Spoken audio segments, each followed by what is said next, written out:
Sunday ஆஃபரில் அடுத்தபடியே நீங்கள் பார்க்குற வண்டி Tata Indica Vista quadrajet sir. இந்த வண்டி பாருங்கள், ஒரு குவாலிட்டியான வண்டி தான். நம்ம வீடியோ போட்டோமா அடுத்த ½ அன் ஹவர்லேயே கொடுத்துருவோம் வண்டி. நேற்று கூட ஒரு வீடியோ போட்டிருந்தோம் சார், நிறைய கஸ்டமர் கேட்டிருந்தீங்க. இந்த வண்டி 2010 model quadrajet Vista sir. ஒரு கிரே கலர் வண்டி, ஒரு தெளிவான வண்டி தான். 400 கிலோமீட்டர் லாங்லேருந்து வண்டி வருதுங்க சார். இன்னும் ஒரு ½ அன் ஹவரில் வண்டி வந்துடும். இந்த வண்டி பாருங்கள், நல்ல கண்டிஷனில் தான் இருக்குது. 1,40,000 ரூபாய் வெரி ஃபைனலாக கஸ்டமர் கேட்குறாரு. நேரில் வாங்க, ப்ரைஸ் எதனா பேசி அனுசரித்து எடுத்து தரேன். இந்த வண்டி ஆர்சி ஓனர் வண்டி தான் சார். அப்டேட் ஆர்சி ஓனர் வண்டி தான். குவார்ட்டர் ஜெட் இன்ஜின் வந்துடும்.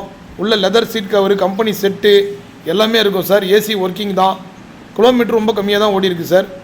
ஏன்னா குவார்ட்டர் ஜெட் விஸ்டா பொறுத்த வரைக்கும் நிறைய கஸ்டமர் கேட்குறீங்க. ஆம்பரான் பேட்டரி போட்டிருக்காங்க, பிராண்ட் நியூ பேட்டரி தான், வித் வேரண்டியோடு இருக்குது. ஆயில் சர்வீஸ் எல்லாமே பண்ணியிருக்கு சார் வண்டி. நீங்கள் வண்டி எடுத்திங்கன்னா எதுவும் ₹1 செலவு பண்ண வேண்டியதில்லை, அப்படியே யூஸ் பண்ணலாம். எல்லாமே குவாலிட்டியான வண்டி தான் சார் நம்ம கொடுக்குறது. சண்டே ஆஃபர் ப்ரைஸாக இந்த வண்டியை வெறும் 1,40,000 ரூபாய்க்கு கொடுத்துடலாம் சார்.